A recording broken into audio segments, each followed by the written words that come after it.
Well, thank you very much, Tanya, for agreeing to this interview. We do want to capture the story of the Krasman Centre. So could you start by just introducing yourself and then tell the story from your perspective? Okay. My name is Tanya Shute. I'm Executive Director of the Krasman Centre. I've been the Executive Director for 6 years, but I've had the honor of being with the organization since it opened its doors in 1998. So we are celebrating our 10th anniversary this year with the annual general meeting.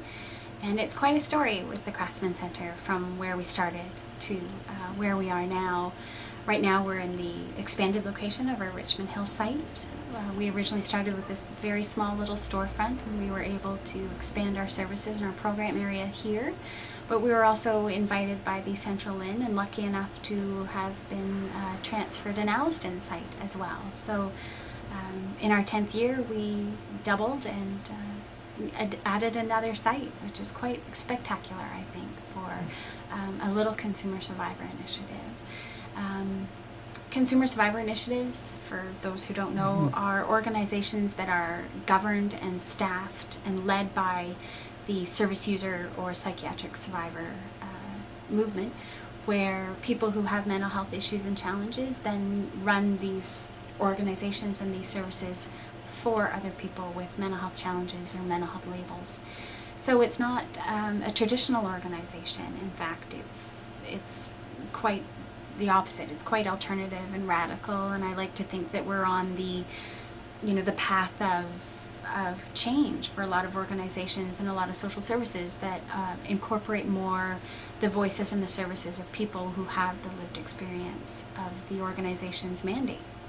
So I think that it's a special place. I think that it's a time finally where people are starting to see the unique contribution and the value of having lived experience inform social work and what the possibilities are for that. Wow, that's very fascinating. Tanya, I know that harm reduction thinking and philosophy is part of the center. Could you talk a little bit about how that fits in? Right. Well, I think because the organization, again, like we've said, is staffed and governed by people who have lived experience, I think that there's an innate understanding that lived experience is the broad human experience, and that often the mental health system is full of normative assumptions about the way people should behave and what wellness looks like. But I think when you work with people who have lived experience, we acknowledge the role of poverty and its impact on wellness, and that people sometimes, like you hear a lot in the traditional, that people have made poor choices. And I think a harm reduction philosophy is critical of that, in that not a lot of people have a lot of choices, and that the paths that their lives have taken have not been chosen. So I think part of what the Krasman Centre is able to do is, because people are here with lived experience providing services, they can sit in those uncomfortable situations longer and with more ease and more comfort to work with the person where they are, where they truly are. So if you're in the mainstream and you're working with a client who says, I want to go off my medications, the mainstream response is to try to deter that decision. Whereas you're working with someone with lived experience, they might have known that sometimes the medications are problematic in themselves, and that sitting in front of a doctor is not a place to have these sort of options conversations.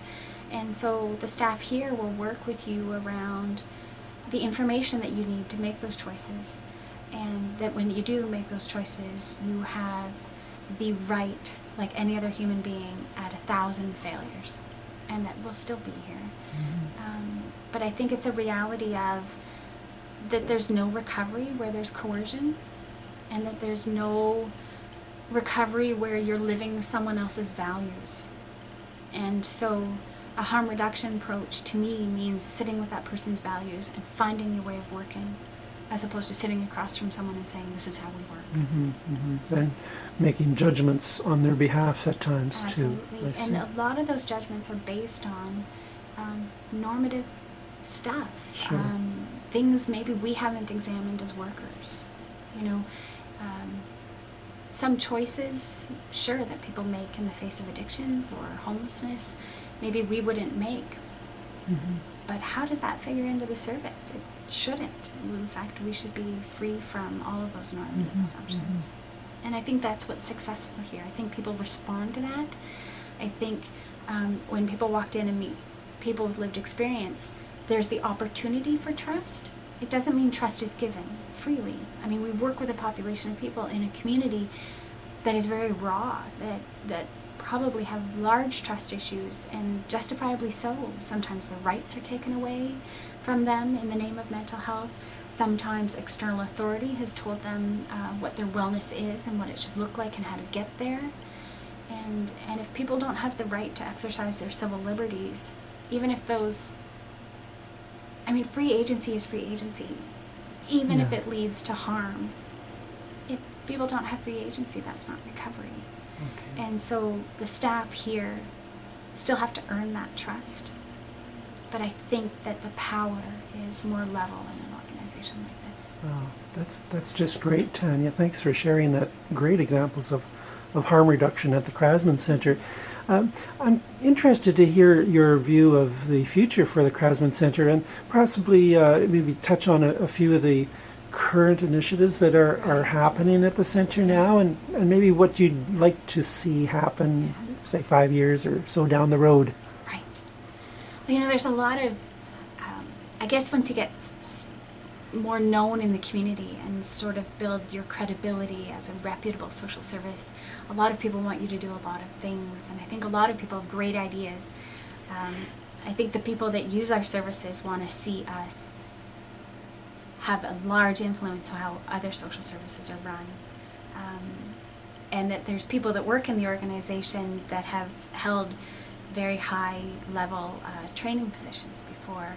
And I think a lot of people are pushing us more and more toward being a training and mentoring facility for other mental health services, not just consumer survivor initiatives, but for mental health services in general, around how to build a practice and how to build evidence based on lived experience. And I think that's sorely lacking in mental health. I think it's a field like no other that's been able to turn away from the evidence of first experience, whether because people don't trust what people with mental health issues are saying or their perspectives, but this agency is built on that evidence. So sometimes that doesn't match with our mainstream partners. But I think that the perspective of building social services based on lived experience is something that's applicable to all social services. So I think a lot of people would like to see us do more training and mentoring work and having a bigger influence on other mental health services. But I know from the people who use the center that their main priority for me and my job is to get us a house. They've been asking for us a long time.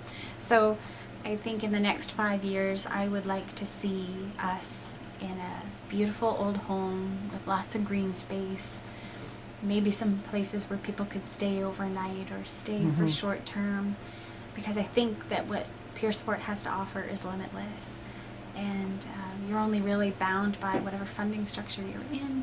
So I see us in a house, and I see us having as a platform for showing people what's possible in mental health, and as a platform for showing people that it is possible to build an entire agency full of service users and an entire agency built on lived experience.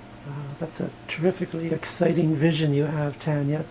I wish you well in that, and I do thank you very much for taking the time out today. Oh, my pleasure. Thanks, Brent. Okay.